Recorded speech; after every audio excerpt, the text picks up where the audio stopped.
Kyle Whittingham has decided Utah football will more than likely not release a depth chart, so I decided to do one myself.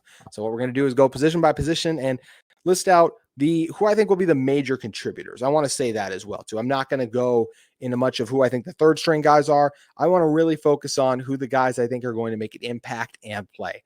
Obviously, some we can go into a little bit of the depth chart, right? Like we know Devin Dampier is going to be the starter, but I do think quarterback's a pretty easy one to figure out. We were told that Isaac Wilson is the backup quarterback, so I do believe he will see the second most amount of snaps under center, barring them doing what I've kind of been beating the table for all offseason, them to use Nate Johnson if something does happen under center. But Nate Johnson's an athlete, so we'll see what different roles and things that Utah tries to incorporate their very speedy former quarterback who still has a lot of upside as a playmaker. Outside of Nate Johnson, right? Who else are we talking about then at QB? It'll be Bird Ficklin will be the true number 3 guy according to Kyle Whittingham. What does that mean for Zerbrug and everyone else?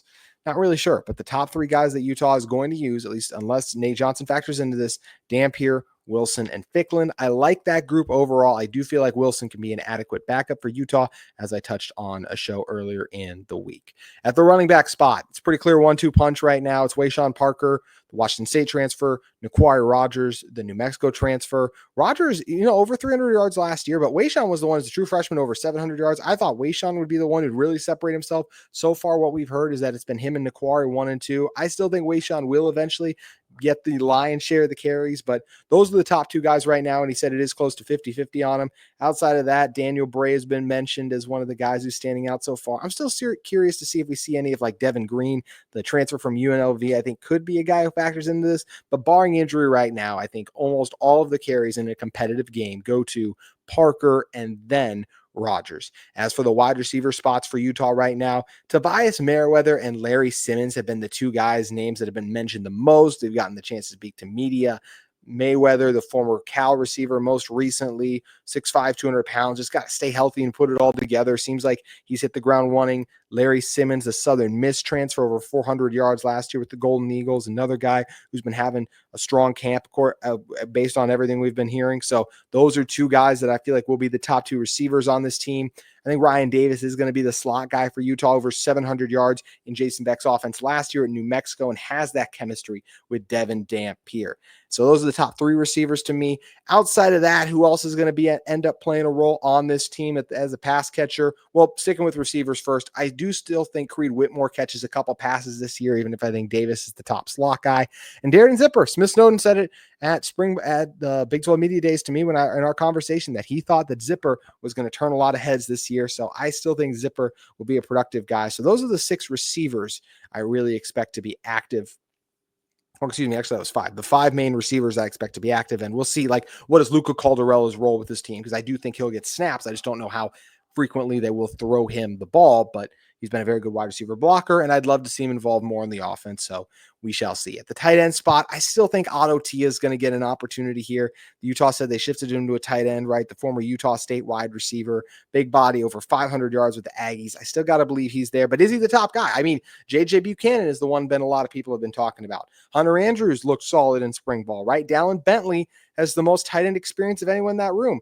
Oh, also, Lander Barton is practiced at tight end. Should have mentioned Smith Snowden a little bit at receiver too. What exactly is Utah's roles with these guys going to be? I still think Tia on 3rd and longs is going to get the most run at tight end, but maybe everything else they look for an Andrews to be very productive there, and maybe a Bentley for the blocking capabilities. But how important is that aspect in a Jason Beck offense? That's still also something we're trying to determine and figure out. So that's how I see the offensive depth chart really. Oh, and I forgot the offensive line, but they have 5 starters back. If there was an injury anywhere, right? Alex Harrison's a guy who's played a little bit for them on the interior. I look at a Ike Garcia at tackle. I'd love to see him get out there. They brought in the USC transfer as well. That could be another option if one of the tackles ends up getting hurt. But your starting offensive line from left to right is Caleb Lomu, Tanoa Tongai, Jaron Kump, Michael Mokofisi, and then right tackle Spencer Fano. It's one of the best in the country. Utah's not going to shake that group up. But the defensive line is much shaken up from last year. There's a lot of new names there. You got V. Mahi, and Vakalahi is your two defensive tackles. Vimahi's been here forever with Utah, just a veteran who's going to do a good job stopping the run. You get Vakalahi is he's more your traditional like 3-tech, like got a little bit of twitch, can rush the passer a little bit, but also more than capable of eating up those double teams still on the inside. Loved what he showed as a freshman. I think those are the two top guys. Then I think it'll be Jonah Leia at the defensive tackle spot as someone who we've heard Utah coaches talk about and say that he's had a strong spring. I think he plays a role with this team. But Kyle's also talked about now and said, hey, like we are getting more production out of these young defensive tackles. So Pua, excuse me, I think it is one of the defensive, or Pupa is one of the defensive tackles that they've raved about a lot. They think he's going to be a guy that can contribute for this team. But Carson Kafusi is a guy I'm incredibly high on. We've heard Alex Markham come on this show before and talk about him being a breakout candidate back in even the spring, just based on what he's putting together there. So he is a guy that I do think could end up having a very robust season for this Utah team as the year goes on, because sometimes we see it does take time for those freshmen to break out in total. At the defensive ends, one of them is Logan Fanos. He was a starter last year. He's got one of those spots on lock. So who ends up having the other one? Just based on the buzz that was going a while ago, I still think it'll be John Henry Daly based on all the hype around him. But I have a hard time believing a Paul Fitzgerald who had 8 sacks with the Aggies. He's not going to step up in there. Lance Holtzclaw coming over from Washington. See a guy that emerges. I still liked what I saw from Jackson Jones, the Oregon transfer in the spring game. So can he pop up?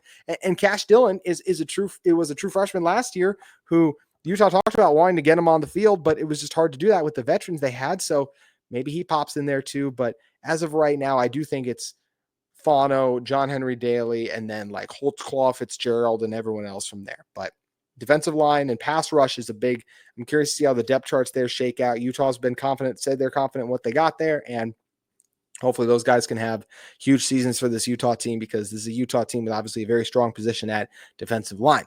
They're also growing a very strong position at linebacker. Their top 3 linebackers are absolutely remarkable. I mean, Lander Barton is one of the best linebackers in the Big 12, just an absolute thumper, who was a little banged up last year, going to be healthier this year and get back to his old self. Leivani Damuni missed all of last season. That was a key loss for Utah, because when Karene Reed was hurt, you had to ask some other guys to step up and do some different things. Jonathan Hall, who I expect to be even better this year, probably shouldn't have had to play at linebacker as much as he did last year because he's learning a new position. But he's a heat-seeking missile. He showed a lot of promise, I thought, at safety, improved as the year went on. So you get a veteran in Damuni, who has become a veteran in Lander, but also just a really dang good player. And all these guys are, but Lander is, like, to me, going to be a top 200 pick in the NFL draft this upcoming year at minimum. And then we also mentioned Jonathan Hall being as stout as he is. Trey Reynolds, that's an awesome 4th linebacker right there. If anyone gets hurt, you can have him step in and fill in. And you got some freshmen, Cyrus Polu, Christian Thatcher, that could also play a role in the linebacker spot as well, which is massive to me. Then you look on the outside at cornerback. I love Utah's top 3 guys. I mean, Smith Snowden is going to be one of the best corners in the Big 12. I think he's best utilized in the slot, so I'm glad that Utah is going to keep him there. Then you look at Elijah Scooby Davis. He was really good on the outside. Another year back for him, starting with Sharif Shaw, Morgan Scalley. I expect him to have a huge season as well. And Blake Cotton was named the other outside corner that he'd started to separate, although we have heard they're going to rotate a few other guys in there, but those are going to be your main 3 corners. And then does like a Jeremiah Caldwell, does he get in the race there?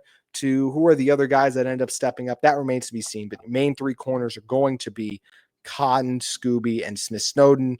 Once that's just has all the makings to me of a classic Utah secondary. If you're unfamiliar with Blake Cotton, he was the transfer that Utah got from UC Davis.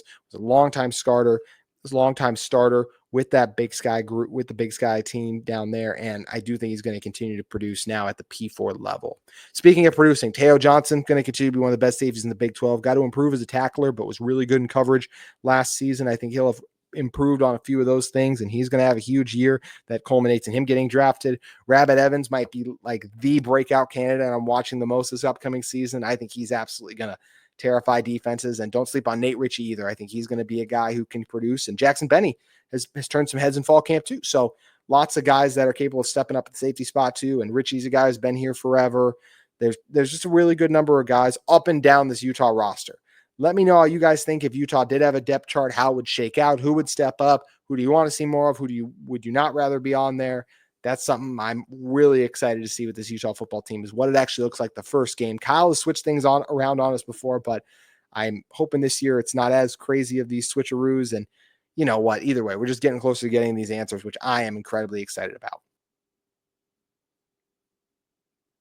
Today's episode of Locked On Utes is brought to you by Monarch Money. Most people can't name all their financial accounts or even what they're worth, whether it's 401ks, properties, or investments. And when you don't have the full picture, you can end up leaving money on the table. That's where Monarch Money comes in. It's an all-in-one personal financial tool that brings your entire financial life together in one clean, easy-to-use interface on your laptop or your phone. Monarch does the heavy lifting for you. You can link all of your accounts in minutes, see clear data, visuals, get smart, categorized on your spending as well, and finally feel in control of your money without ever touching a spreadsheet.